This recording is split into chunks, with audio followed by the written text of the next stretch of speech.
Hello and welcome to the Long Days Film Podcast. This is episode 14, I think. Hold on.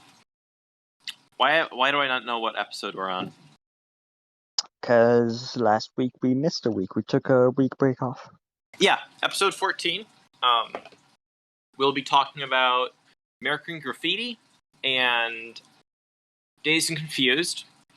So it will be a spoiler discussion for both. So if you don't want to be spoiled, I'd recommend going and watching both.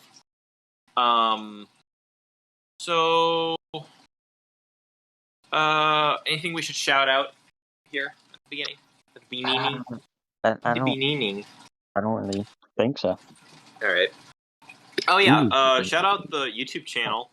I uploaded a video of me making a pizza a while back, so go watch that if you want to see me making a pizza. Because pizza is so kino. Yes. Yeah, we're gonna have other little goodies on there. So yeah, go check out the YouTube channel and subscribe. Yes. Like the videos and leave a comment if you have any questions or recommendations or anything, if you want.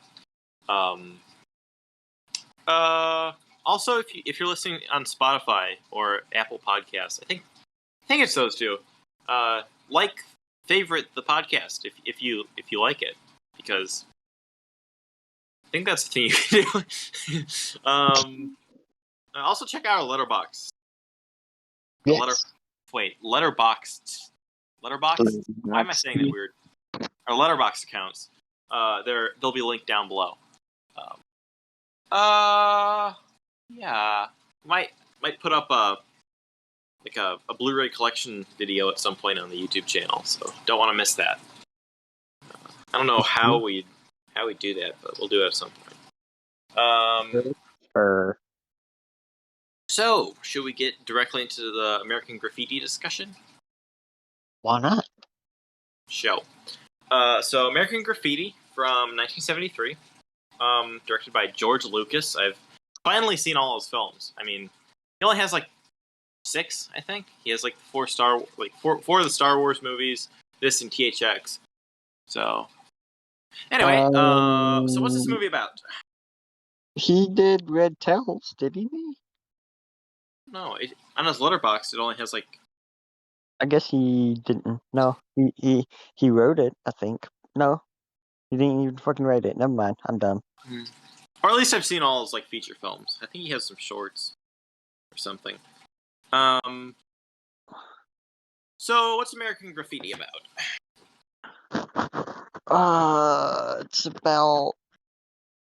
It's fucking basically Dazed and Confused, but in the 60s. Pretty much. Yeah. But if you don't know what Dazed and Confused is, it's about these teenagers last night before they go off with the rest of their lives. Yeah, it's set in 1962. Yes, in Modesto, California. Which was, I think that was George Lucas's hometown, or where he grew up. I think. Oh, I didn't know that. So, where to start with American Graffiti? Well, I don't know. This film was it was pretty okay. It was pretty okay. I didn't like it. I mean, no, wait.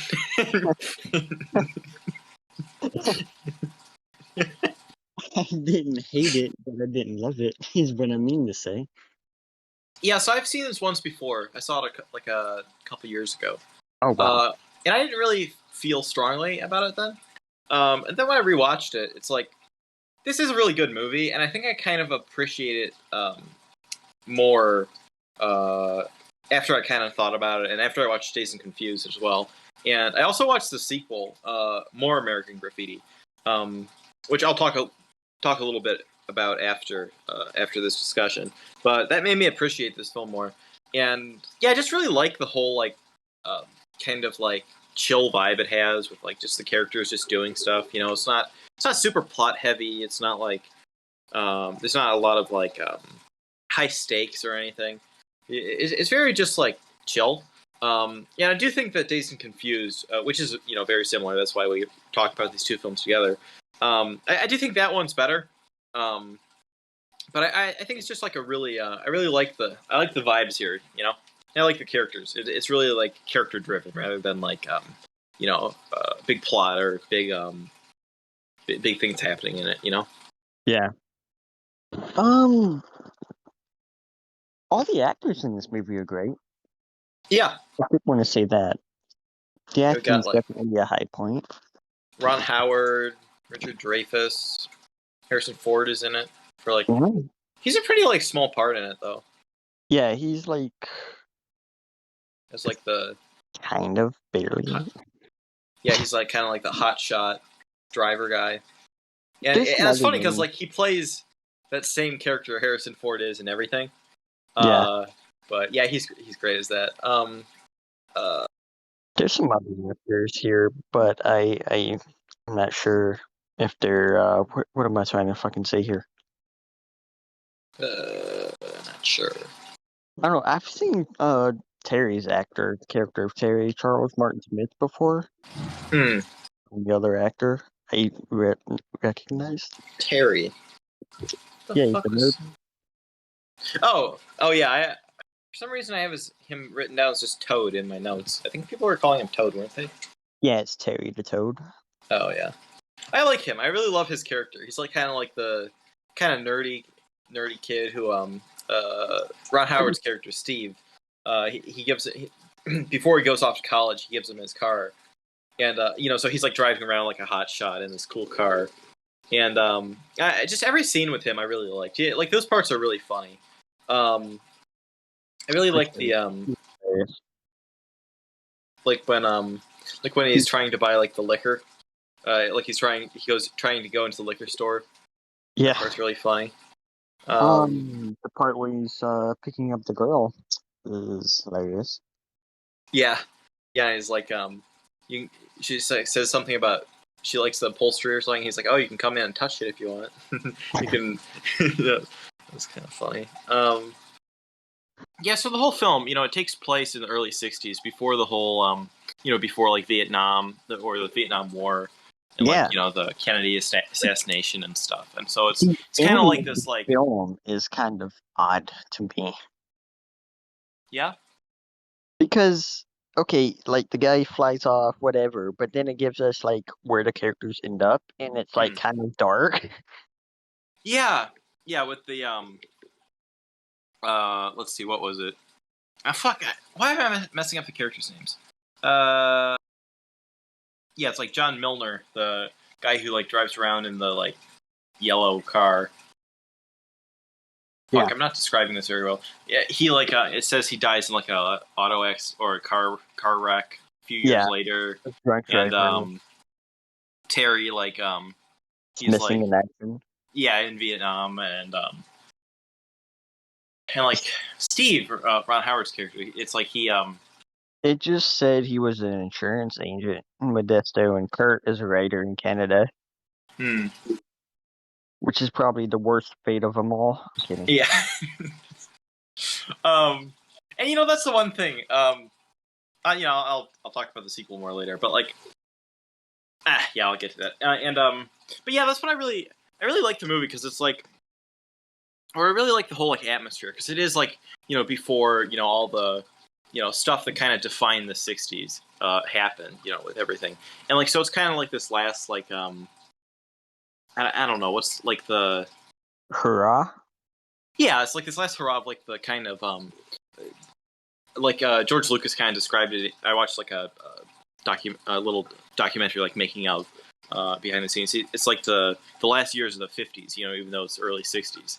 It's like kind of a whole different before they go into like this whole new era, which is interesting for the characters, because like they're growing up, and like they're kind of going into this whole new era of being like adults, and kind of going in different directions with their lives. With obviously like the Kurt character, he's like he was gonna go to college, but he's like kind of like doubting whether he should just do that or stay. And same for Steve, this Steve character. He's like he really wants to go to college. Then it's like over the course of the film, he kind of changes his mind and ends up staying. Which I really love that element of the movie, because that's kind of, I don't know, kind of relatable. Just like trying to figure out like what the fuck you're doing, and like not really knowing what you're gonna do, where you're going. I I didn't love it, but I didn't hate it either. It's just a pretty okay film for me. Maybe I'd like it more on rewatch. Yeah, that's But kind of how I felt the first time, but like after rewatching it, I kind of feel like it's I don't know. I really like the whole vibe of it, but yeah, I don't love it. I don't I love it. mean, I do think it. I think it drags a little bit. I think it drags a little bit. yeah, It's maybe I like 20 definitely minutes too started. long, or I feel like it could have. It's like what is it like 150 or an hour and 50 minutes? I think. It's I feel like almost it could have been 2 hours. maybe like 90 minutes. Yeah. Um, apparently, originally it was like 3 hours long, and they had to like cut it down, cut Oh out a lot no. of stuff. That's what they said in the making of thing. Um, it's got a great soundtrack. Soundtrack's good, yeah. Yeah, a lot of it's like very constant. Like there's no like score in it. It's all just like 50s and I think it's like all pretty much all 50s music. I'm not sure if there's anything from the early 60s here. There might be. I'm not. I know a lot of the songs in it, but I'm not really too familiar with like when they came out. I know there's a lot of 50s stuff though, but I really like the like constant music in it. It really gives it like a I don't know, just like a whole. It's like very nostalgic in a way for like this era and these like these types of characters and what they're doing. Obviously, like I think George Lucas, he said, he took a lot of it as like from his own experiences and like his own, his friends and like what they did, that type of thing. Yeah. Um, I forgot what I was going to say. Yeah, I just don't really. I mean, there's nothing wrong about this film. Like, there's nothing bad about it. There's nothing that's phenomenal about it, but there's nothing that's like bad about it. So that's why I Um, kind of sit on it. I suppose. Anything I like the actors in it, but that's about it. Are there like any like specific scenes you really liked? Let's see what I wrote down in my notes. Shit. The fucking notes app keeps glitching. Well, I can't click on anything until I like force close it and reopen it. Hmm. Um, no, I didn't really write much down a lot for this. I just wrote Richard Dreyfuss is good in it, and he's in Jaws, which is one of I my need to see favorite. Jaws. I really do. You still haven't seen Jaws? No, I haven't. It's one of those things where it's like everyone's seen Jaws. I've seen a bunch of like weird foreign obscure films, but I haven't seen Jaws. I really need to get on that. That was me for a long time until a couple of months ago when I finally saw Jaws, We should and do I a love Jaws episode. I heard Jaws freaking. 3D is really funny. Oh no. There's that fucking infamous quote. I think it's Jaws 3D. He's this is paraphrase. Michael Caine says, "By all accounts, the movie is terrible, but I have seen the house the movie built, and it is Yeah, good." he was just there for the paycheck. I mean, that's the thing about like actors. Like, there's a lot of like really great actors are in some terrible movies just because it's like they're just there because they need work or whatever the fuck. At least that's what I assume it is. There's Like quite a few actors who, uh, well, I can think of two that come to mind that have just been filling that niche up for years now. Michael Fassbender's in a lot of garbage, even though he's like a great actor. That's not what I was gonna say actually. Hmm. Bruce Willis just Oh, he hasn't been in anything good since like the '90s. I mean, what was the last good Bruce Willis movie? fuck. I Um, mean, I haven't seen Die Hard 3, but I heard that's good. That was like early 2000s, wasn't it? uh, Die Hard, Long, Live Free or Die Hard? I wasn't a fan of that. Wait, Live Free or Die, is that the fucking name of the movie? Yeah, it That's is. the wait, isn't that the new one? No, Newer the, one? the last one that came out was A Good Day to Die Hard. Oh yeah, yeah, that Live was the Free one or I Die saw. Hard That was one in wasn't the very good. 2000s, and it Yeah, has fucking I've only Kevin. seen the first one and like that latest one. I haven't seen the movie in a long time, but my brother used to fucking watch it all the time. It's pretty solid. It's got an 82 on Rotten Tomatoes, which I was not expecting at all. Holy shit. I guess he was in Looper. Looper was okay. Moonrise What Kingdom, that's a good movie. what's the fucking hold on. Maybe we should do a Die Hard episode.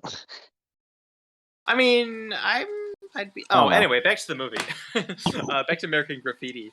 Um, it's just got a lot of like. I feel like parts of it kind of slow down, and like it's not that there's nothing happening.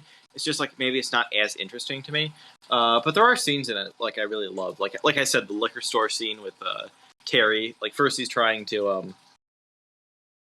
get someone to buy him alcohol, and he says he lost his ID in a flood. Yeah. Like, that cracked me up. And then he goes in and says he forgot his ID in the car, and then he says, "Oh, I forgot the car too." Like, I don't know, just that. I forget what's the actor's name?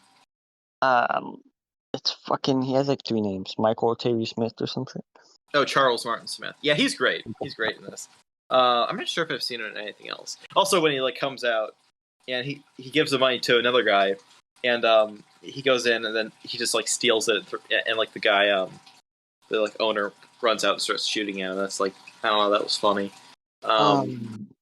The scene where they tear the back axle of the cop car off is pretty cool. Oh yeah, because Kirk's with like the gang of what the fuck are their names? Like the Greasers? Or the what? actual, like, they're greasers. The Pharaohs? Pharaohs. Yeah, that's it. Yeah, that was. Yeah, that I really like the I like the Kirk character a whole lot. Actually, I really like all the characters in it. Like all the really like, John. He's like stuck with like that like younger girl. Yeah. I liked them two the most, actually, probably out of all of them. John and the fucking teenager. Yeah. Because she's like trying to hit on him, and he's like, no, no. Nah, fuck that. Damn. Which, Yeah, like, I feel like a lot of places, or like, and maybe some other movies that the older person would have taken advantage of the younger person, but yeah, he's I mean, this is a PG film after all, even though there are some scenes which is like, they're talking about this in a PG movie? this was from the early 70s, so it's kind of, it would be PG-13 now. Like, I don't Yeah. think there's nothing that would make it R-rated, but yeah, There's like, a man flashing his ass, but yeah, you I see don't like think one that's enough. ass. They like swear, but it's like mildly. Like, they say like shit or like bitchin'. There's nothing like too heavy in it. Yeah, there's one part when there's like the like dance. They're like it's like a school dance or something, or like what is that? And like that's a good scene. I like that with like the music, and it's like cutting back and forth, like everyone's dancing. Then like Steve, I forget the girlfriend's name, but they're supposed to be like, they're like slow dancing with like the spotlight on them, and they're like, they're like both mad at each other, and they're like kind of whispering. That was like, I like that part. But then they're like dancing, and like the principal, I said like the principal or it's a teacher or whoever the fuck it was. He like comes up and says, "Oh, you're not supposed to be doing that." And he's like, "Kiss a duck, Marblehead." it's like a odd like insult or like expression. I remember they fucking like dropped the word rape in it, and I'm like, what the fuck? Oh yeah, the girl says when they're like, He accused someone of falsely accused. I mean, fuck. Redundant. yeah, when John's with like the younger teenage girl, and like Yeah. a cop pulls him over, and she's like, "I'm gonna say you raped me or tried to rape me." And I'm like, what the fuck? Yeah, like, bitch, what? Yeah. That cop gave him that. The interaction with the cop is kind of interesting. Yeah, because he's like, I can bring you in because we have the description that you. What was he? Went through a red light or something? I kind of forget. He was somewhere with another racing car another time. I don't know. Yeah, he's like, but I want to catch you in the act. Wait, actually, was that the same cop that gets like his like bumper or like his whole like bumper and like car wrecked up later when Kurt like hooks it up thing or hooks a wire or whatever? hooks like a thing on it and it like pulls off, with the gang or whatever. Yeah. I think it was. Yeah. And One little thing I wrote down, John's car's license plate is THX 138, which is a reference to THX 1138, the George Lucas film. It was his first film. But not little reference. There's also this Wolfman Jack character in it, which I don't know why they make such a big deal out of him. Maybe it was a thing back then, and he was like a real disc jockey. Yeah, and I think that was actually him in it. Hold on, let me check. Yeah, let me fact check myself. It's 100% him because it says his name in the credits, and I know. Oh yeah. Yeah, and he's like they keep hearing him throughout the thing, and he's like kind of the I don't know, what is it? Humorous radio host thing or DJ dude. I know what you're trying to say, but at the same time I don't. Yeah. Yeah, and then Kurt goes to him, and he wants to there's a whole thing with Kurt. He keeps seeing that the like beautiful woman in a white car, and like she like says, she like mouths like, "Oh, I love you" to him, I think, early on, and like he's trying to find her the whole night. And so he takes like he has like a note, and he says, goes to Wolfman Jack, and he's like, "Oh, can you say this on the air?"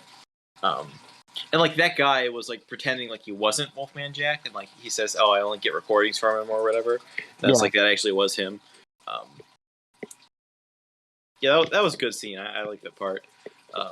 There is one thing about the like girl in the car, that Kurt was after, because she like calls him, and he like wants to meet up with her or whatever before he leaves, because he does decide to go to college, and then like when he's on the plane, he looks out the window and sees her like the car driving, and I kind of saw that as like, I'm not sure if metaphor is the right word, but it's kind of like I don't know, like the kind of the doubt of like something great he could have pursued if it wasn't for his decision, because it's like the whole movie he's going back and forth. Same for Steve, and it's like that's something that he could have pursued if he would have stayed. But it's like not, you know what I mean? Yeah. Yeah. But and like him and Steve, they go through kind of like the opposite character arcs. Like the one decides to stay and the other decides to go. Should I stay or should I go now? If I stay, there will be trouble. Should I go? Should I stay or should I go now? But yeah, that's pretty much all I kind of have to say about the film. Yeah, I really don't have too much more to say either. I like all the shots, like the cars and like the like hazy like neon lighting and stuff. A lot of people driving around in cars in this. That's like a big part of it. Kind of like cruising. Car-centric film. That's the whole movie revolves around people in cars. Yeah. Yeah. So, how would you rate this? How would you rate this out of 10? Probably about a 6 out of 10. Yeah, I would give it like a 7 out of 10. Some closer. I'm not. First one I rated on Letterboxd. So, little update to this this ongoing saga that's so interesting. I keep changing my fucking Letterboxd rating system. I don't know why. Nobody cares. Except for me, I care. I don't know why, but I keep changing it from like I changed it back to like the only 2, 4, 6, 8, and 10 ratings, but I kept my 1 out of 10s because I need those. So first I gave it like a 6 out of 10, but I would have it like a 7 if I were still doing that. So like I'll say my rating on here in all the numbers, but like on there my rating might be different. But then I changed it to like an 8. I think it's closer to an 8 than it is to a 6. I really enjoy it, but I think it does drag at times, and it maybe could have been shorter, like I said. I do like how it kind of captures like the I don't know, what is it, like the indecision and kind of like, I'm not sure if lostness is the right word, but like just kind of how young people and teenagers kind of feel about stuff. I don't know. And it's just, it's not very plot heavy. It's just kind of just characters doing things. I like enjoy that. I like that type of thing. That's about it. Yeah, that's about all I got to say about it. I do have some thoughts on More American Graffiti. I won't talk about it too long, but you have not seen this, right? No. All right, so it's a sequel to American Graffiti, and which is odd because like I feel like it kind of finished off the characters' stories with that little thing at the end of American Graffiti where it says like what they do, what the characters do, or at least the four main characters. Yeah. But this is from 1979. It's directed by Bill L. Norton, who I've never heard of before. Apparently, George Lucas was like kind of involved with the story, and he was an executive producer on it. But he says he really doesn't like it. Yeah, the film cuts between like 1964, 1965, 1966, and 1967. Yeah, it's really weird. So it goes between Terry in Vietnam.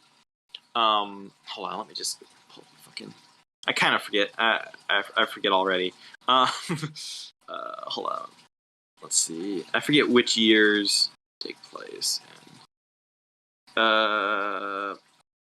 Anyway, it's like Terry's in Vietnam. John Milner. He's it said he died in a car crash or whatever. And he has like a race. He's in like a race. And it's kind of like the day he dies. I forget. I think it's like 1965. I forget the dates. Then the other thing is Debbie. Debbie? Yeah, Debbie, who is Terry's like. He like picks her up in the first movie, and he like goes around with her all night. She's like a hippie, and then Steve, he's like, what the fuck is his girlfriend's name? He's like married in this to her. I think it's Lori. Is it Lori? I'm not sure. Anyway, they're like having like marital problems. Like basically, his whole thing in this is he's just like oh, I should be working the job and women belong in the kitchen. Damn. It's like basically his whole character in this. But it's really weird because like the two, I guess, spoilers for More American Graffiti. It's weird because like the whole story with John, him like racing on the day he dies. It's like that and Terry in Vietnam. It really doesn't matter because like you kind of know where the characters are going, and like they don't really do anything in there. Like it's like Terry, he doesn't die in Vietnam. He like pretends, he like fakes his own death and like deserts. But like that's it. Like that's all that happens with his character. And like with John, all he does is he meets like a what is it? She's like Icelandic, like an Icelandic girl who like doesn't speak English. And he like kind of falls in love with her, and then he dies. But like you don't even see him die. It's kind of implied at the end. So like it's kind of weird because it's like they don't even do anything, and like none of the like charm of the first movie is here. It's just kind of like a kind of generic comedy. I don't know. I thought that was kind of odd. Let's see what else is there. None of the scenes in Vietnam are like taken seriously at all, which is kind of weird. It's just kind of like goofy, but like it just feels stupid. Like there's a part when Terry he's like outside like the base or whatever, and like he accidentally fires his gun, and then like everyone at the base are like all shooting at him, and like they're like bombing, like dropping bombs on him and stuff. But like it just feels overly goofy and like slapstick because it's like that's not how the first movie was at all. Like maybe there's goofy moments in the first film, but like it just feels so over the top. I don't know. Let me see what else. What made the original so good. Yeah, definitely. It just gives it like a. It doesn't have any of the same charm as the first one, outside of like the characters, because like it is the same actors, except for Kurt. Kurt isn't even in it. To DVD sequel, basically. Yeah, and like it's just kind of like more hijinks from the American Graffiti crew, but it doesn't actually really say anything about like I don't know, youth of the 60s or like 60s More culture outside of having like, hippies in Vietnam. It's just like kind of, I don't know. Look, it's 1970 something. I mean, 1960 something. Yeah, and like one thing that's really kind of interesting about it is the like technical elements of it, which I wouldn't think I'd be saying. So there's like a really weird thing where all the scenes in Vietnam are shot in 16 millimeters, so it's a different aspect ratio. And apparently they did that so it would look like the footage that they'd have on like the news and stuff of Vietnam. So that was actually like an interesting stylistic choice. Also, all the scenes with Debbie, where she's like a hippie, she's like going around. I just watched it before this, and I already forget what happened in it. But like all her scenes, there's this really weird thing where it's like split screen. Like there's all these different like split screens. It kind of feels like a montage or something. It's a really interesting style. Apparently, that was kind of a reference to the Woodstock 1970. It's like a documentary about Woodstock 1969, which I haven't seen, but apparently that's like a reference to it. So that's interesting. It's actually got like a kind of a cool technical elements here. There are like bad sound effects at several points, so there's some really bad sound effects in it. Yeah, I really don't have much to say about the plot. It's just kind of like, I don't know, things happen that's supposed to be funny. Like there's some funny moments, but I don't really find that. I don't think there's anything as funny as some of the scenes in the original that I really like, or the first one that I really like. And like, yeah, there's like the kind of the looming threat of like that John's gonna die whenever they're doing like he's like racing different people. So like whenever he's like driving, you think he's gonna like crash and die. Then it's like turns out it's like even he went through all that and like he didn't die, and then like just driving home he like crashed into a truck or something. So it's like okay. One of the other things is just like I feel like it tries to go like too big. One of the things that makes the first one so good is like it's just like very low scale. Like I said, there's not a lot of high stakes and stuff. Like the second one is just there's like it's like a big like protesting riot and like it's in Vietnam. It's like even kind of a war movie in a way, which is weird. It's just like it just tries to go for too much, but it also doesn't have enough because it's not like the original or the first one. And I really don't have anything more to say about it. It's like Steve's kids, the actors of his kids are like extremely fucking annoying. As her kids. Yes. At the end, it does like the same thing with the like characters, futures or whatever, and like for John and Terry, it's just the same exact thing as the original. Like the other ones, it's like, this character went off to do whatever. I don't even remember. I would give it like a 4 out of 10, I guess. It's not the worst thing ever. Like if it was just by itself, I mean, it wouldn't. I might give it like a 5. I'm not really sure. It's like it's okay, but like compared to the first one, which I really like, I don't know. It's just very meh. In relation to the original, it gets knocked down a peg. Yeah, it's just it doesn't have anything that made the original good, other than the characters. And even then, what they're doing isn't even that interesting. So Dazed and Confused. Shall we get on to Dazed and Confused? The main dish of this session. I have seen this film so many fucking times over the years. I don't even know how many times I've seen it in total. Nice. Yeah, the last time I saw it was like maybe like 3 years ago. I watched it on my phone.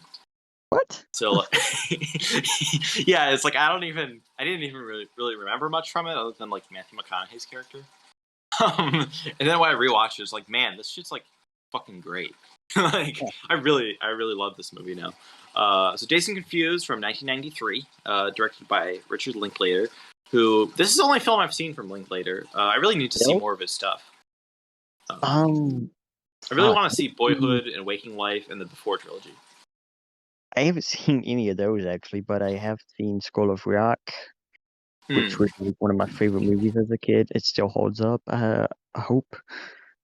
And which he did this a few years ago, which was supposed to be like kind of his spiritual successor to Dazed and Confused. Everybody Wants Some, which was really good. Yeah, I want to see that.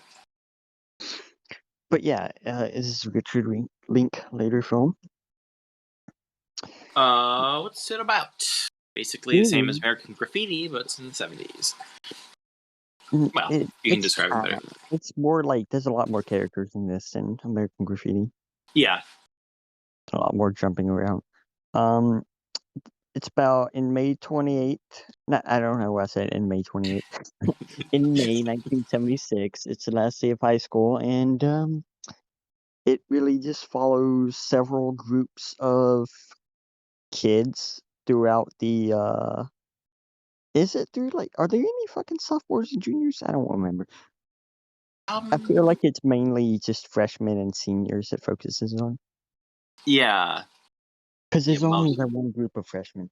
Anyways, it really focuses around seniors and their last day of freedom, per se, before they go on with the rest of their lives. Yeah. And it's kind of just a really nice, chill, low stakes film. Nothing serious ever happens. Yeah, it's very it's like the ultimate like hangout movie. Yeah, it's very hangout movie. A very hangout movie. When I was young, I noticed something about the runtime. When I was younger, I felt like this movie was like 2.5 hours. It's only 102 minutes. Which is interesting because I mean it like flies by for me. Like I don't think it's like drags or anything. I don't think it drags or anything at all either. I just thought it was a really good fucking movie, long ass movie that did well with pacing, but no, it's not that long at all. It's shorter than American Graffiti. Yeah. Which is interesting to me because they do cover a lot of ground in this with that 102 minutes? Yeah. Yeah, and it all takes all takes place over the course of like one night or 24 hours, same as American Graffiti. Like afternoon to the next early morning. Yeah.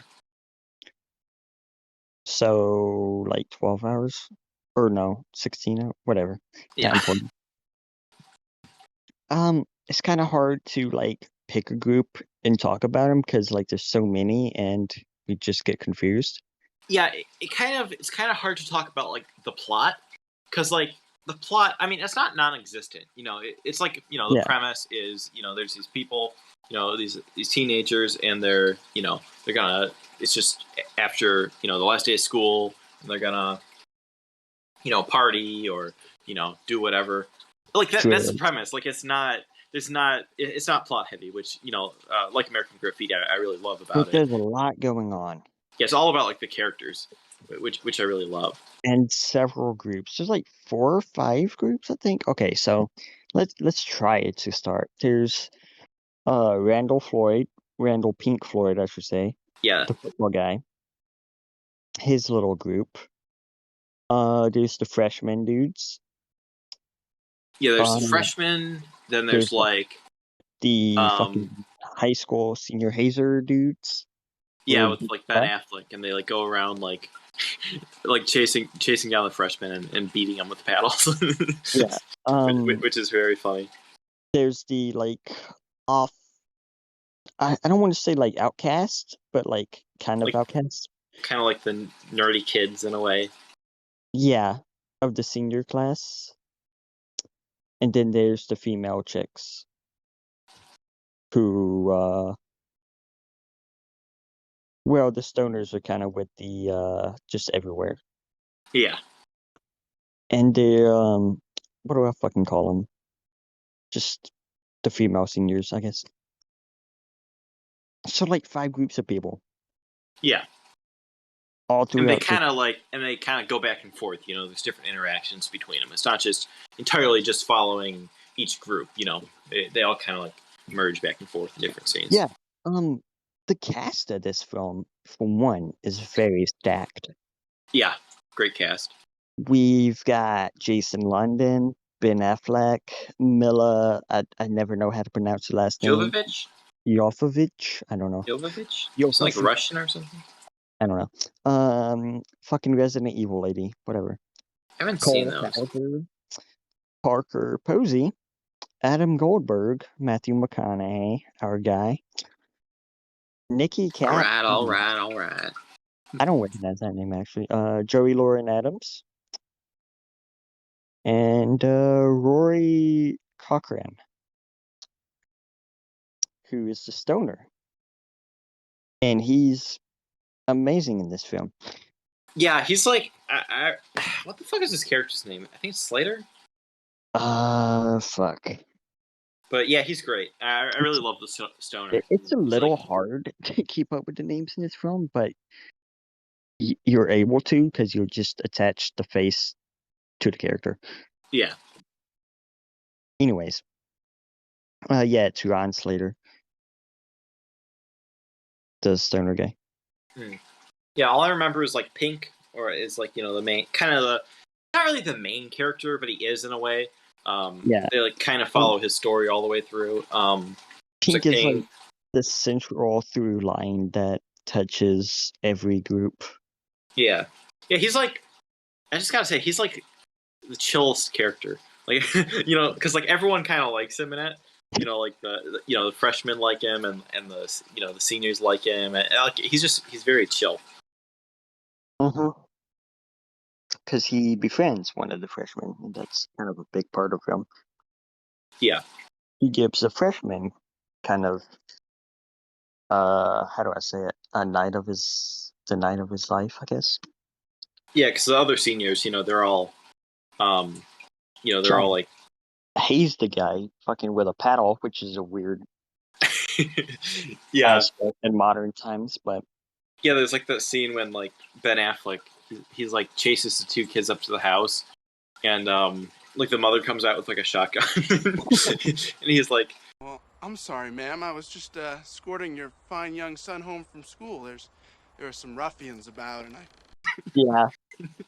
I just found that really funny. But I like the whole element of the movie with like the hazing, because like the freshmen, they always kind of have to watch out in case like the seniors are around. Which is not really a thing anymore. Yeah, not really. At least I'm not really sure, to be honest. It wasn't in my experience, and I dealt with being an underclassman at 2 different high schools.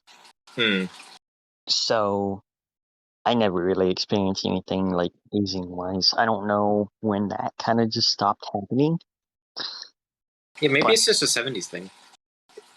I don't think it's a 70s thing, because I feel like it lasted through the 90s. But I don't have any fucking evidence for that. Yeah, I really wouldn't know.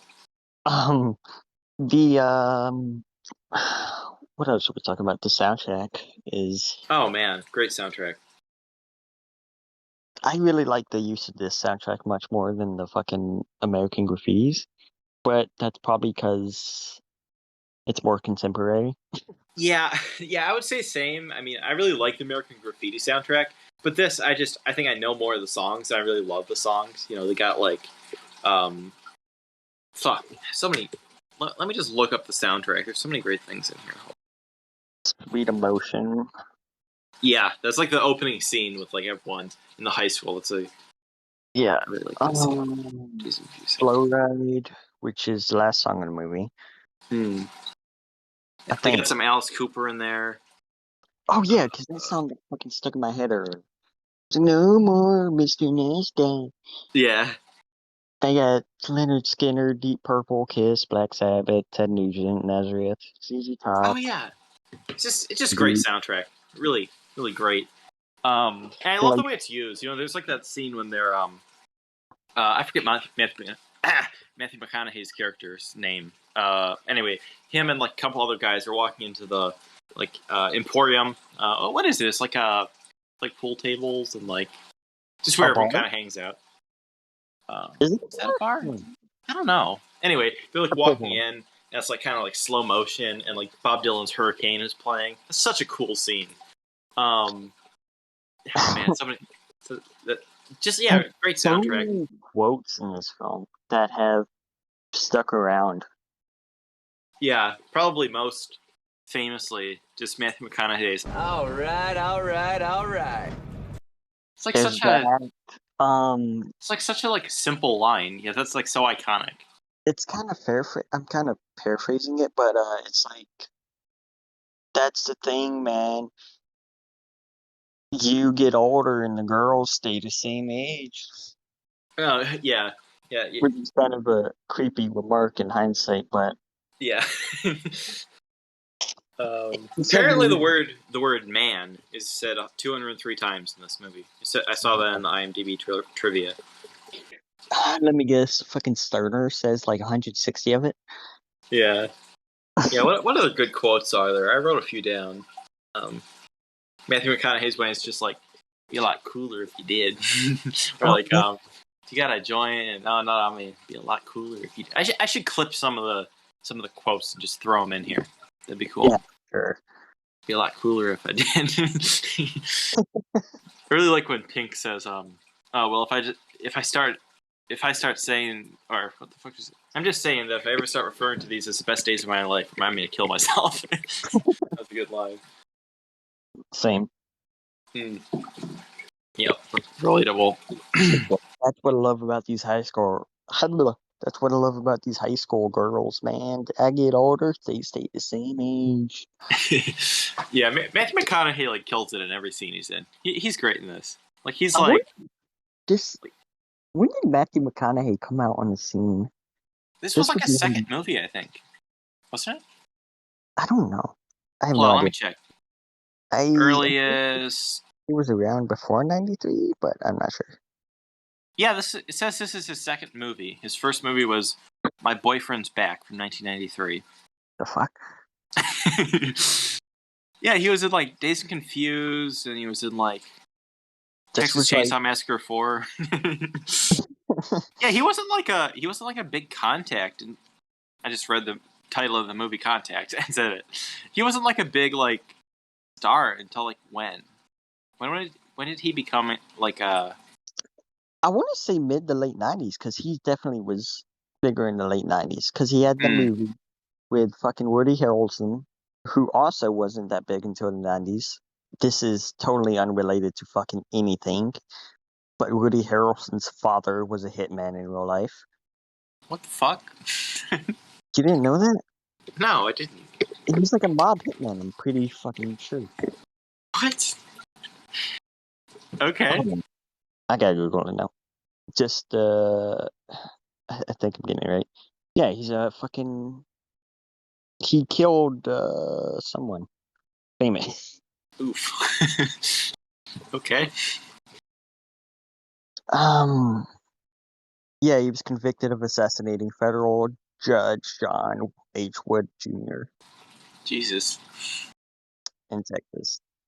So I find that interesting. But anyways, Matthew McConaughey was in Benicio del Toro's short film from 1995 called Submission. Interesting.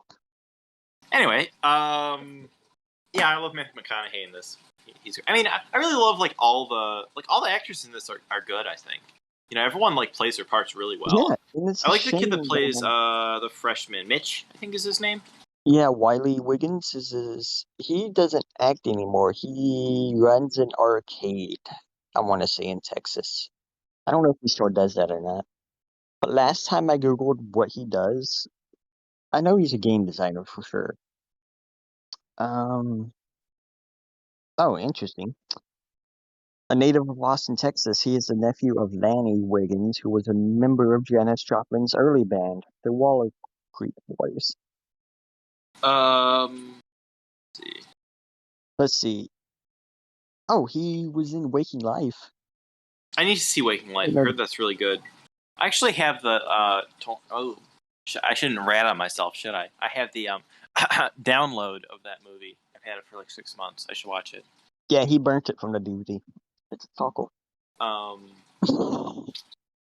love the scene when Mitch goes in to the liquor store and buy beer. That's kind of like that's such a like classic teen movie thing. It was in Dazed and Confused. Ugh, the fuck, I'm losing it. It was in American Graffiti. It's in this. It's in like Super Bad. It's a pinnacle because it's something that if you're a teenager and you're trying to have a good weekend, then there's a good chance you're trying to get some booze. Yes. and it's just how I fucking say it. It's relatable. It's Yeah, funny. this whole movie is relatable. I mean, even though it's like I haven't experienced, a lot Just of like me. some of the stuff in this film. It's just like just the way the characters are and the things they do. It just feels so like real, like what a teenager would do. But A lot of yeah, the interactions and like archetypes still kind of hold up, yeah, but not to the extremes yeah. It's not. anymore. That's also something I like. It's not like too stereotyped characters. Like there are kind of like the jocks and like the nerds, but it's not like too extreme on the stereotypes. It's just like or like the caricature. They're not like caricature characters. Yeah, Um, I was gonna say,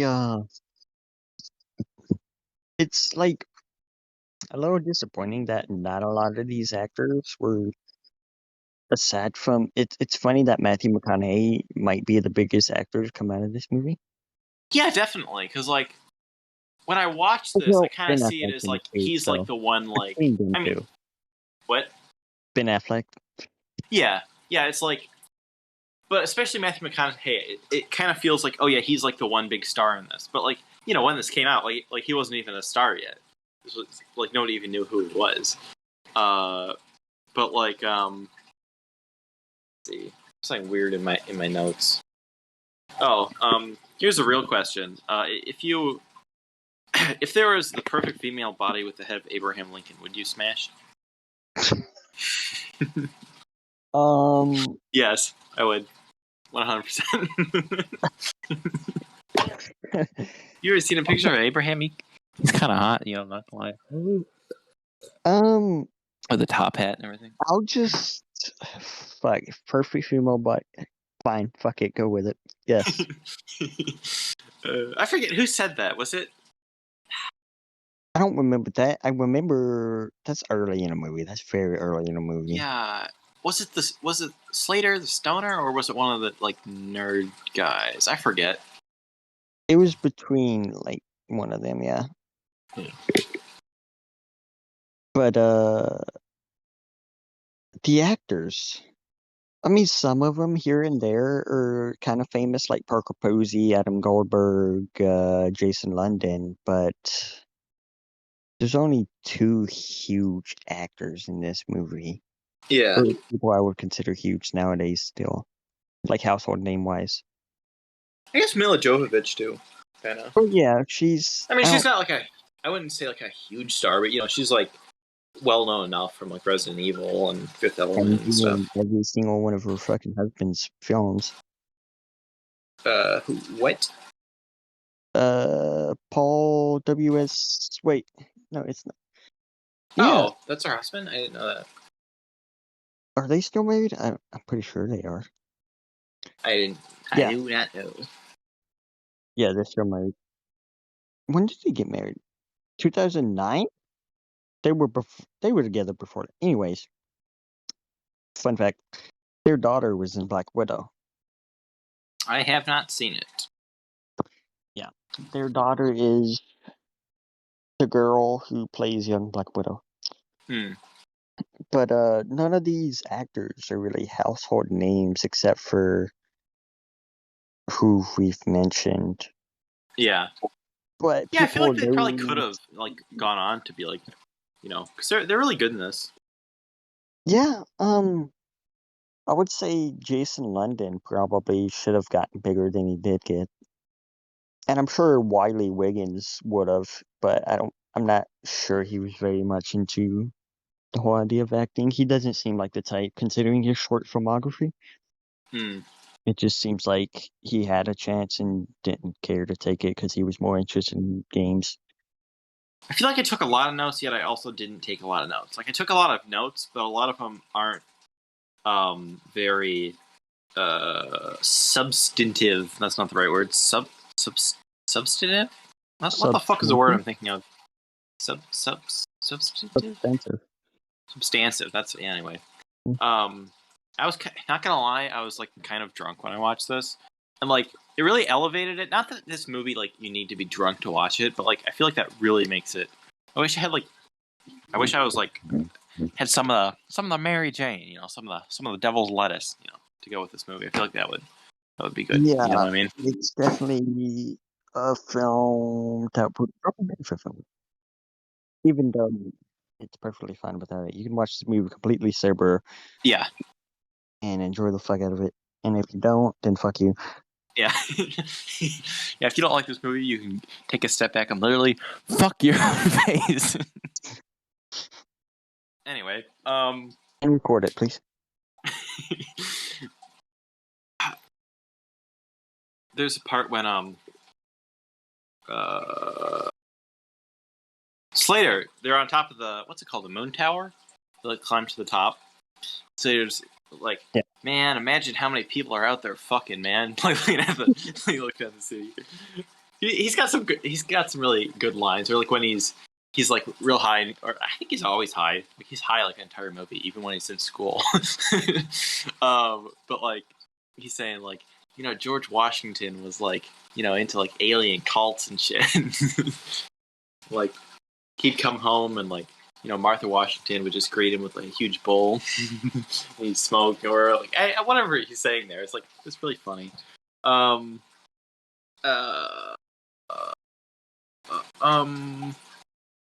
wonder. Fuck. I just zoned out for a second. I was going to say something, but I fucking forgot, as I do all the time. I'm just scrolling through the fucking actors' IMDb's at the second, trying to figure out what the fuck they've been in recently. Jason London hasn't been in any goddamn thing that's worth mentioning in probably well over a decade now, which is really depressing. Like, all this shit is very fucking weird. Is he like a devout Christian or something? Let me see. Jason London? Camp. A love tale? Really? Jason? This is what you do? Falling for angels? Wait. Jason London? Yeah. Yeah, this stuff looks like complete shit. What the fuck? Yeah, this is... What the fuck? There's not a single thing I know here. Yeah, I guess like The Rage or Carrie 2 The Rage. That was like in the 90s, isn't it? Yeah. 99. What? What the fuck? I feel like that movie... Fucking time is weird. Damn. Yeah. I'm still fucking scrolling down, and there's still not anything I know of. Oh, look. Billy Wiggins was in The Faculty. Yeah, I saw that. Which I want to see. Oh, he was in Grind, apparently. Yes, the film everybody knows, Grind. Oh, Usher is in The Faculty as well. Usher? Okay. Like the fucking R&B artist? Yes. Oh. I haven't seen The Faculty. I know it's Robert Rodriguez, though. Wait, there's two characters in The Faculty who are credited as Fuck You Boy and Fuck You Girl. And then Fuck Up number 1, and Willie Wiggins is Fuck Up number 2. I need to see that movie. Anyway, back to Dazed and Confused. Man, it's just, I mean, I don't really want to just go into, like, recapping, like, all the scenes I really like, but there's just so many great parts. I love when they're, like, driving around smashing mailboxes and, like, turning, trash cans over, and, like, Mitch, like, throws the, bowling ball, like, into the back of the car. And then, like, that, like, really pissed off guy with a gun comes after him. Yeah, that's, like, people who are, like, very pissed off at you over, like, you, like, destroying their property. It's not fun to deal with. Let me just say from experience.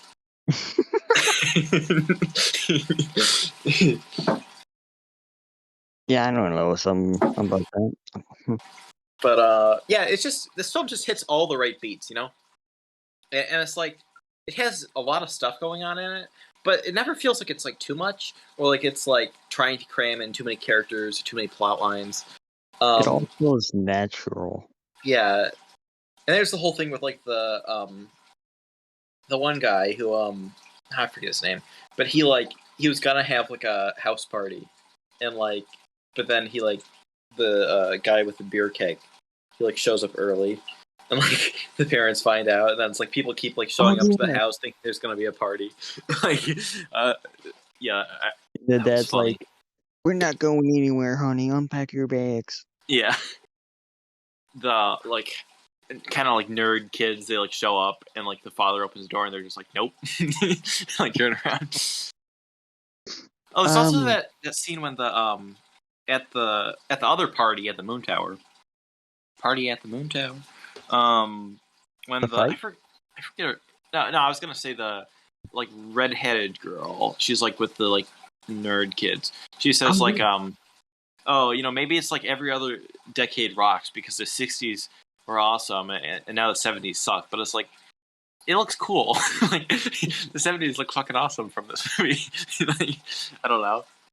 I think that's just general sentiment, like any fucking high school would share. Yeah. I mean, I'm sure. Do you think people in like the 2020s will be saying like, you know, oh man, the 2010s, or like people in the 2030s will be saying, man, the 2020s, I wish it was like that. No. I don't know. I don't know. It's we are 1 year, about to be 2, into the 2020s, and it has been very fucking shit. Yeah. So, yeah, I doubt anyone's gonna be. But like, you know, I'm sure it was shit for people. You know, God, I back in miss the. the pandemic. Oh, I just like, you know, I wish I was back when there was like a quarantine shit. Oh man, that shit would slap so hard. Now people will be saying stuff slaps in the 2030s, but I don't know. who knows? Maybe the rest of the decade's gonna be fucking awesome. Fuck. Maybe the pandemic will clear up, then I'll be like fucking, you know, everyone's just like partying and it's just like parties and orgies everywhere. Who knows? I don't know. I feel like something drastic would happen for that to happen. Maybe the end of the world. Maybe the world's gonna end. Cool. Anyway, what's supposed to happen? the fight. You were gonna say something about the fight. Oh no, I thought you were bringing up the fight. Oh. But I don't really have anything to say about the fight. Oh, I like how the guy, you know, when he walks up, the guy's like kind of trying to pick a fight with him. But like the whole time that guy's at the party, he's just like kind of like seething about it. You know, he's like he's just like pissed off at like that one little interaction. I don't know, something about that was funny. Apparently, there's some alternate openings, well, at least an alternate early cut of the film. Opening, I mean, where Randall and others stealing the statues that would later be painted. The cops look for the stolen statues and find them in the car when Randall and his friends are busted for being on the football field. Oh yeah. Apparently there were like more scenes with Mila Jovovich, I think you say. Apparently she had like more scenes in it that were like cut. Because like she's kind of like credited as like one of the main actors in it when she's really like not in it that much. Damn, I didn't realize this film was not like a huge box office hit. Was it? It was made on an estimated budget of $6.9 million, and it made a total of $7.9 million. Damn. So almost $8 million. So like, yeah, it wasn't that big of a hit, sadly enough, but it's definitely become a cult classic in the meantime. Oh yeah, definitely. Doesn't Quentin Tarantino love this movie? He said it's like in his like top 10 favorite movies or something. I'm not sure, but it wouldn't surprise me. Yeah. I wonder if there's a fucking movie that I've seen that Quentin Tarantino hasn't seen. Probably not. I mean, I think you've seen all the Kino. You know, Kino fuck. This has a Criterion release. I just remembered. I should get that. What? Yeah, it's got a Criterion Blu-ray. If the cover's not a smiley face, I don't want it. Yeah, I remember actually. I used to go to a video store called Exchange, and I remember like seeing the Dazed and Confused Criterion DVD. Thinking like, why the fuck is this so expensive? Because like I wanted to buy the movie. It was back when like I first saw it, I haven't seen it since last night, but I saw it. I was like, oh, I should get that, but it was like $20. I was like, why the fuck is this so expensive? And it's like because I didn't even know what the fuck the Criterion Collection was then. So that was probably my first I didn't buy it, but that was probably my first interaction with the Criterion Collection. Now I fucking love them. Fucking love that I really stuff. like the Criterion cover art for it. Mm. Very cool. Yeah, I should get that. I bet it's got cool bonus features or some shit. It better. Let's see, special features on it. Audio commentary by Linklater, a 50-minute documentary making Dazed, on-set interviews and BTS footage from the 10-year anniversary. 10-year anniversary from 2003. I feel a lot of Criterion. There's a lot of Criterion bonus stuff from the 90s and the early 2000s. Audition interviews and shit. And deleted scenes. The original trailer, I don't know why they keep putting trailers in these movies. I guess I don't know. I just hate when I see a trailer in the special features. Yeah, I just honestly don't give a fuck about that. After you watch a movie and look at the bonus features, it's wow, I really want to watch the trailer. And a booklet featuring new essays by Kent Jones, Jim De Rogatis, and Chuck Klosterman. Memories of the film from the cast and crew, character profiles, and the original film poster by Frank Kozik. That's pretty cool. Damn, the Barnes & Noble sale, Criterion 50% off sale is going on. I should. Might do it. Yeah, I should. All November. Maybe might pick that up actually, because that's another thing. We might be doing a a Criterion pickup video later in the month, like we did in July. Liam said he'd come back for that. I fucking have more than I need more Criterions. Fuck yeah, Criterion's awesome. Anyways, Dazed and Confused. Oh, shit. I don't know. I don't want to just start recapping every scene I like, because I just recap the whole movie. What more do you think you got to say about it? I don't know. I feel like I need to say more, but yeah, I it's want to say more. But I don't know what to say. I just, I love the characters. I love the whole atmosphere of the film. Really like there is the one element of the movie with Pink, how he he's supposed to sign the paper saying that he won't do any drink or do drugs, and he's that really pisses him off, and he just carries the paper around the whole movie, and he keeps throwing it away, and people keep giving it back to him. That's kind of how the movie ends. He's basically tells the coach or whatever to fuck off, and he just drives away with his loser friends, as the coach called them. Yeah, I like that. That's an interesting. I like that character arc with him and his whole thing. And he's kind of there's a scene when they're in the football field, laying there, they're high or whatever, after the party and stuff, and they're just kind of talking, and yeah, a lot of really good dialogue in this. They run off to get some Aerosmith tickets. That's how the movie ends. Yeah. Which, I mean, I don't know if I would have did that if I was him, but just saying. But I don't fly. What's the word I'm looking for? Fucking, I don't want to say flaunt. That's not the right word. These nuts. I don't know. Just gotta keep on living. Living. Or does he say Livin? I don't remember. I should clip it. There. When I'm editing this, I'll leave this as a cue for me to clip that audio and throw it in there. You just gotta keep living, man. Livin. Clip it. I don't know where to say, and when they the seniors, the one guy, he opens the trunk of the car and it's filled with beer. That was kind of satisfying. I don't know why. Yeah, that's about all I got to say about it. I mean, I'm sure there's more I could say, but I'd probably just be recapping oh man, I love this scene, or I love this part. And I don't think that really makes for the most interesting conversation. You got anything more you have to say about it? I don't know. I think I've said everything I need to say. I mean, it's now a cult classic, pretty much. Yeah, yeah. I would say this is like one of the best teen films ever made. Really, I would agree. stoner film too. This is kind of a stoner film, isn't it? Yeah, it's a stoner film.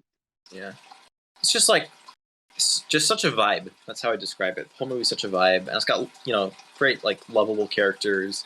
It's very quotable, great dialogue. It's just so much fun. I think this is the best like hangout movie for sure. I would give it a 9 out of 10. 9 out of 10. Wow. Shit. Yeah, it's one of my favorite movies now. I think I'll definitely be rewatching this a lot more. I don't know why it took me like 2.5 fucking years to rewatch it, but yeah, that's a shame. I want to give it 5. Man. you're like, I'll give it like a 4, like a 5 or 6 out of 10. I'll give it 3. I'm good. It's a good 8 out of 10 for me. Yeah, I think on Letterboxd I have it at 8, just because it's probably closer to an 8 than it is to a 10. But like, yeah, I really love it. Oh shit. So question time? Shall we get onto them juicy viewer questions? Sure. All right. So yeah. So if you want to, please do leave your own questions, either in the YouTube comment section or in the podcast channel of either of the Discord servers that I'll link down below. So go ahead and join those if you want. They're both great servers. You can ask us, whatever questions you want about movies, music, other stuff, whatever the fuck you want. So what colors our buttholes are, I don't care. Yeah, okay. Fuck yeah. So starting out with Van. So shout out Van. Always leave some good questions for us. What is the most underrated filmmaker in your opinion? It's kind of a tough one. Not that it's tough, but like,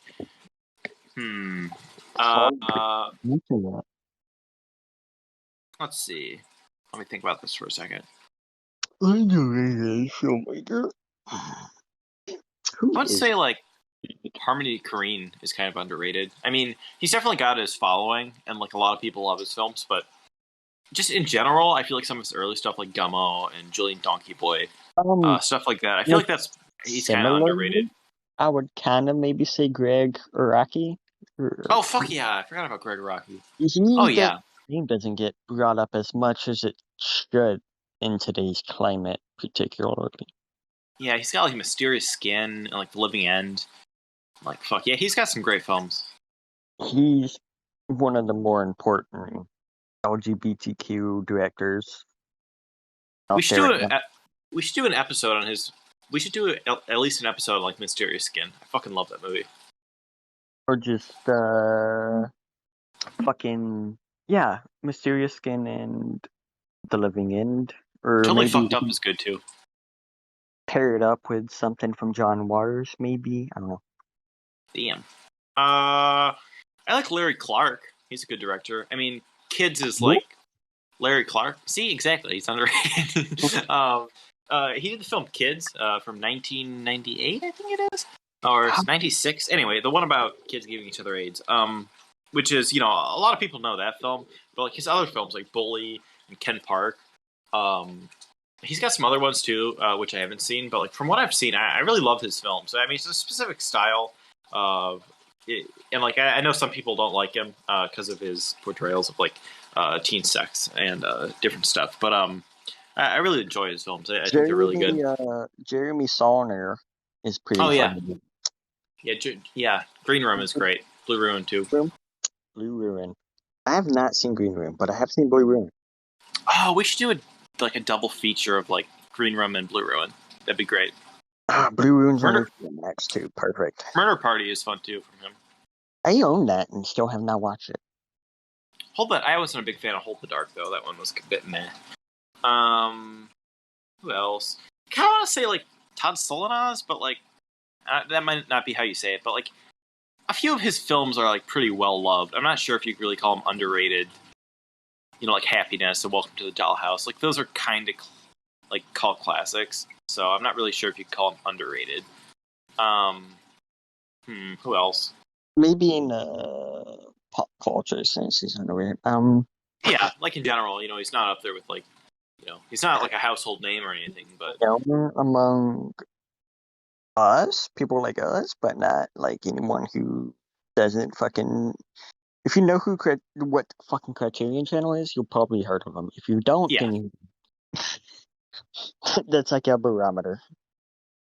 Lee Chang-dong, like I fucking love Lee Chang-dong. He is like top 3 directors, but like he's like one of the most like famous Korean or like one of the most popular Korean directors. I don't know why the fuck I wrote him on my list. I guess like some of his early films are like really underrated. I think like Peppermint Candy and like Green Fish and Poetry. But like like Burning and Secret Sunshine. Those are in like some of those are, or actually Oasis. Is what I said. I said Poetry when I meant Oasis.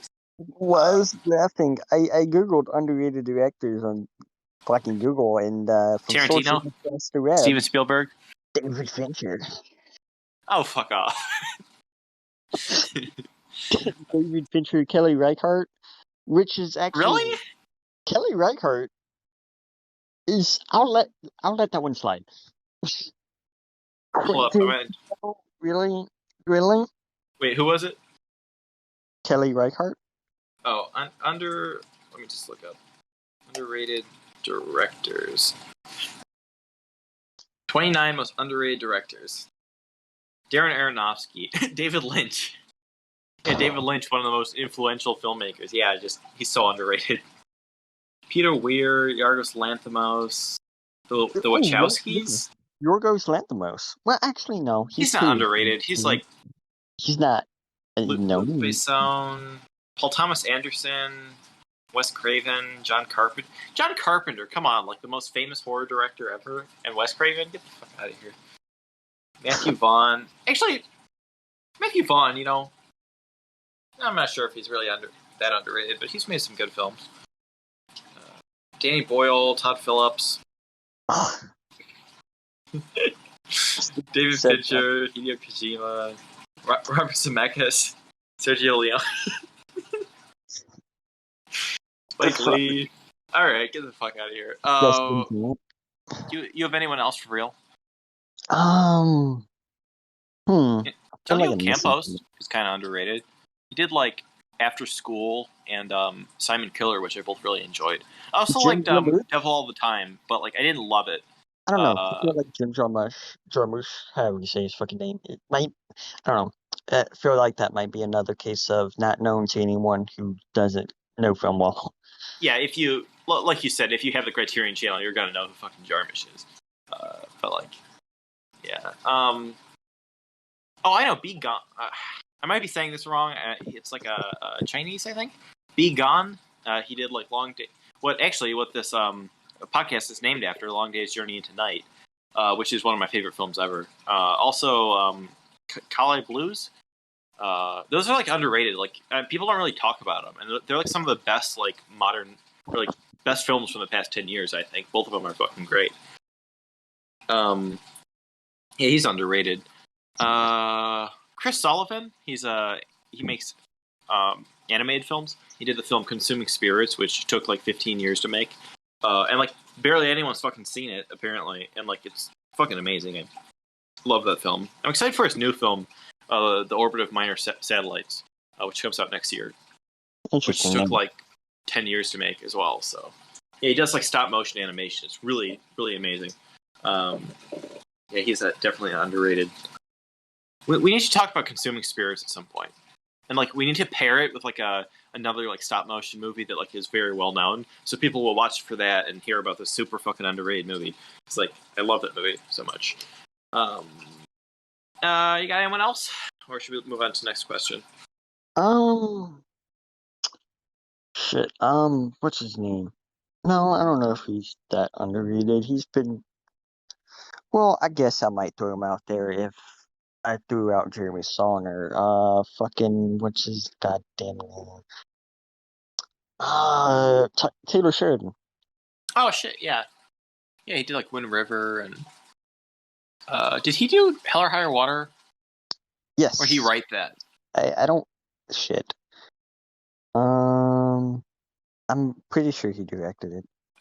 No, he didn't. He just directed Wind River, Those Who Wish Me Dead, and Vile. Oh. Hmm. Well, But yeah, he wrote Sicario, actually, which I fucking love. Jeff Nichols is also good. Hmm. Take Shelter, Mud, Midnight Special. Oh, I was thinking Mike Nichols. I thought you meant like the guy who did like The Graduate. That's Mike Nichols, isn't it? I don't know. Mike Nichols, yeah. I need to see Who's Afraid of Virginia Woolf. Anyway, so next question from W.A. Mozart. So shout out W.A. Mozart, fucking Chad.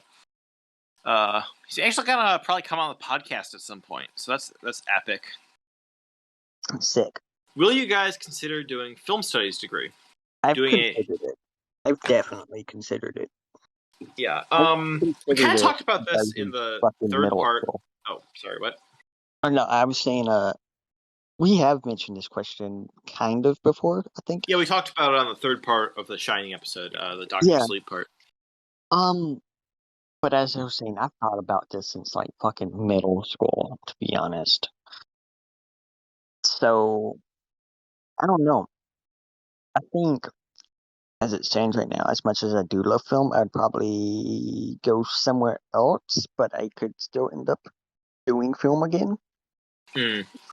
Because I feel like where I want to go, which is probably, I kind of want to do something redeemed.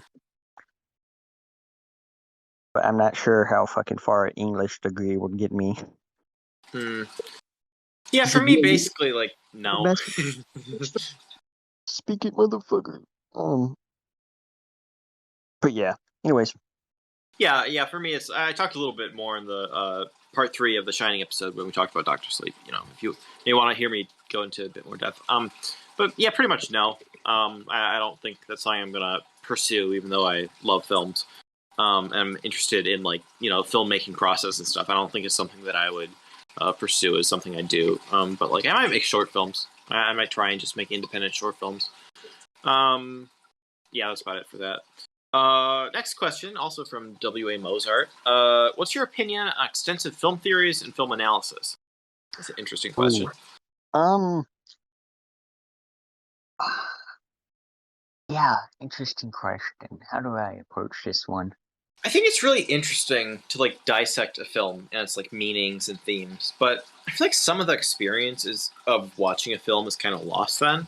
Yeah, I When feel like some people will definitely go overboard with it, but yeah, like as a fun little exercise into writing, I think it could serve a good purpose. yeah, and like just like actually like trying to like really understand a film. That's something I mean. Honestly, I don't think I understand a lot of films I watch, especially some of the more avant-garde, weird stuff.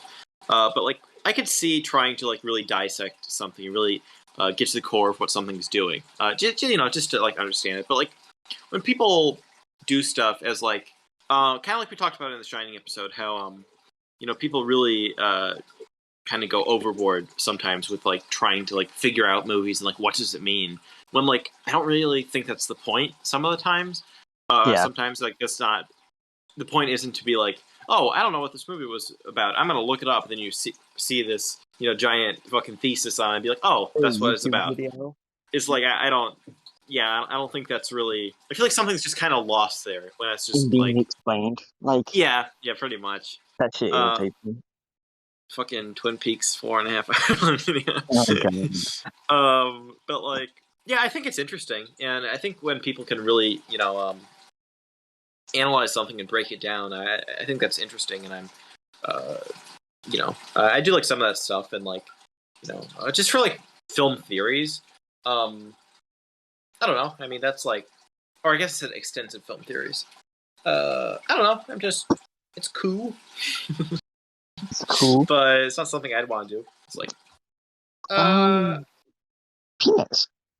penis. All right. So next question. From Mav. What is the best trilogy of all time in your opinion? Fuck. There's some good fucking trilogies out there. I'll even answer this one. I would say Park Chan-wook's Vengeance trilogy.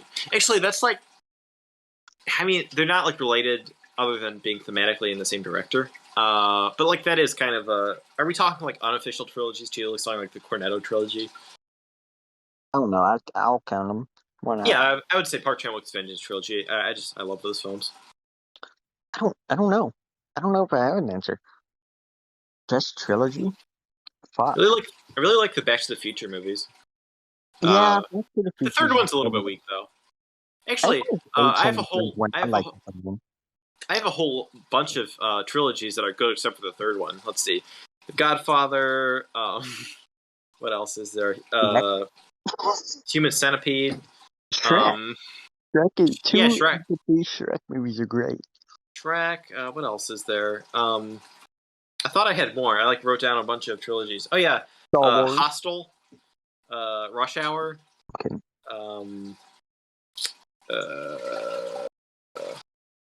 What other good trilogies are there? I mean, there's classics like Star Wars and Indiana Jones and The Matrix. And the thing about The Matrix is I only like the first one. The 2 and 3 are kind of bad kind of bad. They're just really I'm not a big fan of those. Tank. Lord of the Rings. That's a good trilogy. Lord of the Rings, yeah. Fuck. What are some good trilogies? Evil Dead trilogy. Evil Dead 1, 2, and Army of Darkness are really good. Oh yeah, those three. The Batman movies. Oh yeah, Batman. Yeah. Oh, I know the Three Colors trilogy by I forget his name. It's like the guy who did Decalogue. It's like Kershus Koloslawski or some shit. I have not seen these, but the Midnight trilogy from Linklater. Oh yeah, I want to. Wait, Midnight? Before trilogy, you mean? Oh yeah, the Before trilogy. I don't know why I said Midnight trilogy. Yeah, I want to see those. Oh, I know Lars von Trier's Depression trilogy of Antichrist, Melancholia, and the Two Nymphomaniacs. I really love. Actually, the Two Nymphomaniacs kind of count as one film, but yeah, I really love that. That's a good trilogy of kind of loosely based thematically. The original Indiana Jones films are fine. Yeah, those are fun. The newer Planet of the Apes movies. Yeah, I'm not the biggest fan of those. Like I said before. I don't know why. I like them. Trimmer. I'm kidding. 50 Shades of Grey. Spider-Man. I'm kidding. Actually, honestly, I would argue that fucking the Spider-Man, Sam Raimi's Spider-Man trilogy is good. I like the third one enough to fucking die on this hill. Yeah, I haven't seen them, but we might be. There might be more discussion of this at some point. Yeah, especially in the next few weeks, maybe. I bet my answer, if I were to see these, would be the Human Condition trilogy. I really want to see those by Masaki Kobayashi. I'm sure I'll love those films, but I haven't seen them yet. So, fuck, what was I gonna say? I just had to. Oh yeah, this is an interesting trilogy. It's not necessarily good. This is an interesting case where the second movie is the worst. And that's Men in Black. Where the first Men in Black is pretty good. Or, well, I won't say pretty good. It's good. Second Men in Black sucks. And the third Men in Black is probably the best one. I don't really remember much about those. I remember really liking the first one when I saw it. But I don't really remember much about 2 and 3. I remember... I really don't remember much about those. The Dead or Alive trilogy by Takashi Miike is really great.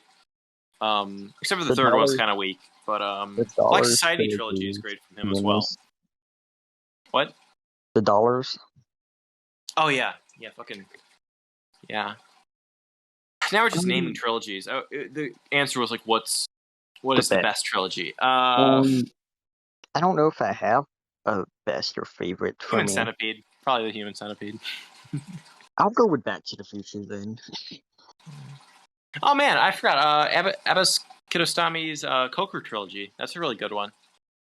That's actually a great trilogy. Personally, I would still probably go Back to the Future's probably my favorite. Standing as it is, I haven't seen a whole. I have not. It's gonna probably change if I see the Lord of the Rings movies. You haven't seen Lord of the Rings? What the fuck? I haven't seen the Two Towers, which I thought was amazing at the time, but it's been a very long time. Yeah, I like those movies, even though I'm not into fantasy. I don't love them like some people do, but they're really good, very You solid. know, I'm not like a huge fantasy person, kind of, but I feel like fantasy horror needs to be more of a thing. Yeah, fantasy horror is good. But Because there's yeah, not a lot of fantasy horror at all. There's like Army of Dead, and that's it. Army of Darkness. Yeah, Army of Darkness, not Army of the Dead. Fuck Hmm. Army of the Dead. God damn, what the fuck? But yeah, for what I would think is the best trilogy, at least that I've seen is, or at least my favorite is probably Park Chan Wook's Visions trilogy.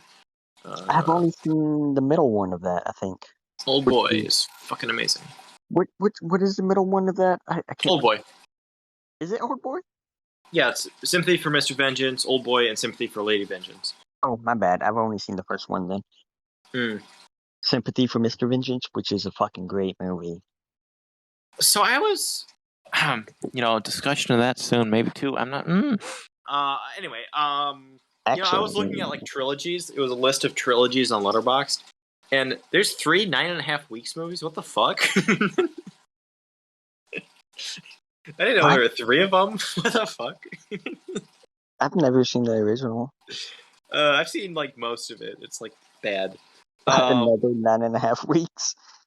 In the first 9.5 weeks. What the fuck? I like the poster for the movie. The fucking negative poster. For 9.5 weeks. Yeah, where it looks like they're. Oh, wait, I thought it was negative. They're just in black and white. Never mind. Anyways, go on. 9.5 weeks. Oh. Yeah, we got one more question here from The Sun is Bright off YouTube. So we need more comments on them YouTube videos. I heard that like boosts something. So if you can, go leave a comment over there, especially if it's a question. So from The Sun is Bright, here's a little Star Wars question for us. If you could rewrite Star Wars Episode 8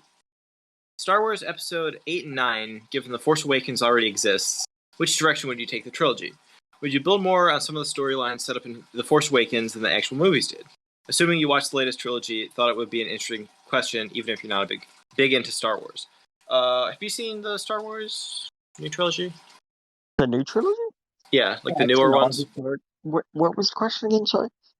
Oh, if you could rewrite Star Wars Episode 8 and 9, given The Force Awakens already exists, what direction would you take the trilogy? First of all, The Force Awakens is probably my least favorite of the fucking 3. I know that's kind of an odd take. Unpopular opinion. It's just fucking nostalgia baiting the movie. Yeah, pretty much. I really enjoyed it when it came out, though, but after that, it was I actually didn't like have the experience because I saw it like Thursday night, packed showing. It was my first Star Wars movie in theaters, so Yeah, same. Actually, I didn't see it in the theater. Never mind. My first Star Wars movie at the theater was what was the latest one called? Rise of Skywalker? Yeah. Yeah, that kind of sucked though. It's like honestly, I went into it expecting the worst thing ever. So when I came out, I was like, it wasn't that bad, but it was pretty fucking weird. yeah, I'm not a fan of it at all. Yeah, so like when I used to be when I was younger, I was a huge fucking Star Wars nerd. I mean, Me I too. had like action figures. I had like the fucking. Did we talk about this before? I don't remember, but like I had like the Star Wars like dictionaries where it's like just everything in Star Wars is like has like its own little definition and shit. I played in video games and read some of the books, but that's about it. I played Lego Star Wars. Yeah. That was fun. And like I read like I even had like Star Wars like comics at one point. I'm not even a comics person, but I had like that. Yeah, like so pretty much like everyone else since Star Wars has come out, that was like my whole childhood. I just fucking loved all the movies, the prequels, the originals. But yeah, so I was hyped when Force Awakens came out. And when I saw it, I was really into it. I was really excited to see where the trilogy would go. And then like Rogue One came out, and like I started losing interest. And then by the time like what the fuck was it called? Last Jedi? Yeah, Last Jedi. When that came out, I just didn't really care at that point. It wasn't even that movie that made me not care. It's just I just wasn't really into Star Wars anymore. And then when The Last then Jedi. when Rise of Skywalker came out, I was like, I just need to see it to finish up the trilogy. And it was like kind of, I wasn't into it. But what direction would you take that? I don't really know. I don't. Who asked Like this? given Force Awakens exists, so it's like you kind of have to build off those characters and stuff. Okay, kind of so I would keep The Last Jedi as it is because I really like that movie, and I'll die on this hill. Okay. And I don't know what I would do with the fucking ninth movie, but probably touch back on that fucking moment in The Last Jedi. Spoilers for The Last Jedi, where like it's revealed that that other fucking kid has the Force. That's never fucking mentioned ever again in the fucking next movie. Yeah, because like the thing about those movies is like J.J. Abrams did Force Awakens, and then Ryan Johnson. Ryan Johnson came in. Everyone says he ruined Star Wars, and like he took it in a different direction. And then it's like people didn't like it, so they kind of took it back in the direction J.J. Abrams was going in the third one. And it's like then they just like took everything where Last Jedi was going, that was taking it in this kind of new direction, and then changed it back. So it's like it's just kind of a mess. Like I don't think that third one was supposed to be. It was supposed to probably be more of building on the story that Last Jedi did. But yeah, I don't know. I mean, like I don't like The Last Jedi. I think it's kind of bad. But like it had at least it had like some new things going on with it. At least it kind of had like maybe an interesting direction in where it was going. But like I don't really know. I don't have like a huge idea of like what I would do with the trilogy, I guess. I don't know either. I would. Yeah, I really don't know, to be honest. I mean, we could do like a Star Wars episode at some point, but like literally everything that could be said about Star Wars has already been said about every movie. So like we wouldn't be covering any new ground. But like I don't know, those are really nostalgic for me, all of them except for maybe the last couple of them. Anyways. Yeah, if we ever do a Star Wars episode of some sort, I'll save this question, and maybe I'll think up some grand idea of what we could do with those movies. But like, yeah, right now I don't really have no clue, to be honest. Okay, so we've only had 2 spin-offs, right? What? 2 Star Wars spin-offs, right? Yeah, Rogue One and Solo. So there's not even plus the shows. There's like the Boba Fett show and Mandalorian. There's Star Wars films then. Yeah. Fucking Christ. Yeah, I don't know where the fuck. I just lost interest. Like I'm not really into it anymore. I haven't seen like the original movies or the prequels in like a long fucking time. I'm kind of interested to see what I think of them now. I haven't really seen them since I was a kid. So that's about it for questions. So now next episode, time to awkwardly transition. Basically next episode, just like so a couple weeks ago, when we did the Halloween special, we said we're gonna have a guest on, and that kind of fell through. The guest couldn't come on last week, so we just kind of took a break. And kind of same for next week. Like we're gonna have a guest on, we have an episode planned out, but like if that doesn't go through, if that doesn't work, then we can't do that. So we're not really gonna announce anything this week. So like I should. Oh yeah, I never left. Or I never made a update saying what we were going to talk about. So people will just suddenly get a Dazed and Confused and American Graffiti episode. Surprise! But yeah, whatever we decide on to do for next week, I'll make an update. Or maybe I won't because I'm lazy. So yeah, it's kind of left open-ended. But we got some ideas planned out for the month of December. We kind of got that figured out, and got some good shit up ahead. We got some guests. Ready to come on for some episodes. We got a lot of good ideas. Yeah. Yeah. Should we talk about things we saw since then? What? Should we talk about things we've seen since then? Should we? I don't know. We kind of stopped doing that. Plus, we're at an hour and 46 minutes, so I kind of want to save doing that for if we ever need a filler episode, so we can just do a whole episode of like a month's worth of stuff we've seen. That'd be pretty. Yeah, that's handy. We'll just save that stuff for filler episodes. Yeah. Yeah, that's about it. I do want to do that Blu-ray collection video for the YouTube channel at some point within the next like month or couple months. Yeah, because that would be kind of fun. I'm not sure if we would do it like together. Like, would you like, you could show your collection, then I could show mine, or like, should we do it like the same, or should I just make my own separate video of mine, and you could do yours, and I can just kind of sit there and watch? I don't know how would we do that? I don't know. We could either split it or mold them together. Yeah. But yeah, that's about it for this week. Thanks for listening, and I do appreciate all the listeners who listen. So yeah.